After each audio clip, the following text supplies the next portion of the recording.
Welcome to Twisted Threes. Please like, subscribe, and click the notification bell so you don't miss the next Twisted Stories. To support the channel, you can visit us at twistedthrees.com. Now let's see how twisted the world is today. Men in Mask. My cousins live in North Dakota, and I spent the winter break their freshman year in college. We were at their friend's house one night, drinking in her basement with some other girls, and it was really late, like 3 a.m. I was falling asleep, so I decided to walk home. They live in a desolate area, with lots of snow, and it gets really cold, especially at night, but the houses weren't too far apart, and when the moon is out it seems light out. The path we always take is straight behind the house through some wooded areas, then more open land, and as I was shuffling home through the snow with my head down, I look up and to the left my 10 o'clock hand, probably like 75 yards away, is another figure walking in the opposite direction.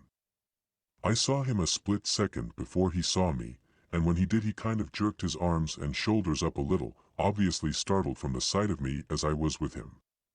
I laughed out loud for some reason, just from the shock or something, and gave him a little wave like, "Oh, you startled me, haha, sorry," kind of thing. He just stood there and stared at me. I thought he was going to say something for a second, and so I stopped and just looked at him. He had a full-face ski mask on, and I could tell it was a dude cause he was really tall. But he didn't say anything. So for what felt like forever, it's just me and some stranger in a ski mask, looking at each other, in the desolate woods. In the middle of winter. At 3 a.m. A huge chill went up my spine and a voice said, "You need to get the fuck out of here, right now." I turned and started walking as fast as I could home. I have never been that scared in my life. I was a little drunk, stoned, and very paranoid.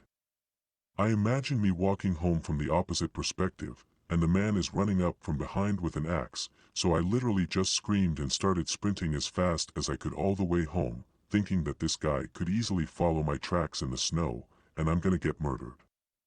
Luckily I didn't, but I don't think I'll be visiting them again anytime soon. We are in the middle of nowhere. I'm not sure it counts as another human being because we didn't positively identify anyone, but a few years ago my friend and I were staying in a small cabin my dad had on a remote piece of land in the Idaho wilderness. The nearest town was probably 50 miles away, and the nearest active road that wasn't an old logging road was about 2 miles from the cabin. My friend and I had been BSing and laughing in the cabin in our bunks, and it was about midnight. We had turned off the lantern and were trying to fall asleep when we heard something that sounded like something had scraped the door.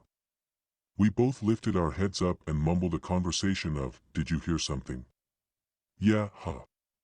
Then, in the middle of nowhere, in this remote cabin, someone starts knocking on the door. Doesn't say anything. Just knocks. We were both in our 30s, but we were so scared shitless we didn't say anything. Just lay there with our heads up, staring at the door. We didn't go out until it was light out again, and there was nothing near the door that would have tapped against it, and no animal tracks. It freaks me out even thinking about it. A trail I like backpacking in an isolated area of Pennsylvania was the setting for this odd encounter. The trail has a short section that goes over someone's cabin property and continues on the other side of his yard. It's marked with an orange blaze so you can see where to go. Usually, it's an empty cabin. I always do some peering inside since it's in a pretty secluded spot, probably 4 or 5 miles from a major road. One time I was hiking through and there is a large dude grilling outside with about 15 Bud Light cans on the ground around him. I distinctly remember him saying, "Keep it moving, no food here," which I thought was funny since I didn't say anything about needing food. Fast forward the following year and I decide to take my sister, my wife, and her best friend on a trip that takes us through this very spot. As we are walking upon it, I see the dude is there again, which is odd, since I've hiked the trail 100 times and this is only twice I've seen him. He is grilling again, beer cans everywhere. I see him start to give the "keep it moving" signal until he sees who I am with. Now, the girls I'm traveling with are attractive, so I'm nervous all of a sudden. He asks us to stay for dinner, says he has plenty of extra food. I tell him no, we are good, just trying to enjoy the trail away from the comforts of home. He gets weirdly pushy about us staying and I firmly say no thanks and we are just passing through. I hear the dude mumble to himself as we continue past his house. This is where things get weird. There is a prominent camping spot not far from this section of trail and it's late in my head. I want to keep going because I don't want to camp near this asshole. The consensus is everyone is pretty tired, so we set up camp. I'm nervous the whole time thinking this drunk dude knows there are 3 women camping in tents near his cabin. I never get nervous around folk I see on the trail because everyone is usually very nice and wonderful to talk to. This guy just felt off to me though. Fast forward to the middle of the night and sure enough, I hear someone on the trail outside the tent. I'm just praying it's a bear at this point. But I hear the dude mumbling to himself and I panic. I hear him now in the camp. He's going through our shit and is piss drunk. Fuck. Okay, think. I realize I have a blowhorn on my pack I use on the trail to scare animals off should I encounter any. So I unzip the tent slowly and roll out. Dude is fumbling around and it's scary as hell because it's the middle of the darkness in the middle of nowhere. I start to run towards him and blow my air horn repeatedly and it's loud as shit. Everyone in their tents starts screaming. The dude nearly shits his pants and starts bumbling the fuck out of there. Everyone is so spooked up at this point we pack up and night hike out of there. Worst experience I've ever had. I dialed 911. My BF, our dog, and I went camping up this Forest Service road in BC, Canada that I've gone to well over 20 times. Midweek, early in the season, for most people.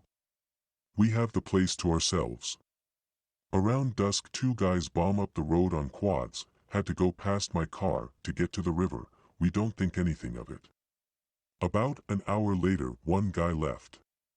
Another guy is still at the river, so after a bit I go ask if everything is all good with his quad, thinking maybe he ran out of gas and his buddy went to go get more. Dude was very surprised by the fact that there were people there, had no idea that they went right past my car and our campsite. Apparently, his quad was fine, so I head back to our site. We're peacefully making dinner and hearing yelling over the sounds of the river. Both of us thought it was odd, but hey, people are weird. He's yelling things like, "Fuck you, you ruined my life," and unintelligible angriness. About an hour of this and we're wondering what the deal is. It's full dark, we've got the campfire going strong and Buddy fires up his quad. We're a little bit higher up than the road, maybe 5 feet, and he stops at the entrance to our site. My BF walks over and Buddy is all, "Oh. There are people here." And starts asking questions about how many people and how long we've been there for.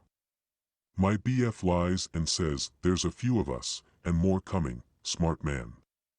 Buddy goes off on his quad past my car, which is parked about 10 feet down the road on the way out. About 10 minutes later he comes back, past the car, past our site, and has some more strong words with the river. Another half hour of yelling and he gets back on his quad, goes to drive back out, and stops right near my car. We're definitely weirded out at this point and didn't want my car trashed. BF takes the hatchet and goes to get something out of the car. Buddy is once again surprised by our presence. Buddy leaves again, but not 20 minutes go by and he's come back. It's about 11 p.m. now, we were drinking but now are stone cold sober. Buddy stops his quad just below the campsite again. We pretend to ignore his presence and go on with our conversation. I've got 911 dialed on my phone, a hatchet beside my chair, and my hunting knife in my lap, just about to press send when he goes to leave again. I call anyway and let the police know what's been going on and if they find 2 murdered bodies it's us. Buddy came back 2 more times, finally left for good around 2 a.m. I don't think we got any sleep that night. I've never been so unnerved in my life, and I do a decent amount of solo camping. Never heard anything back from the police either.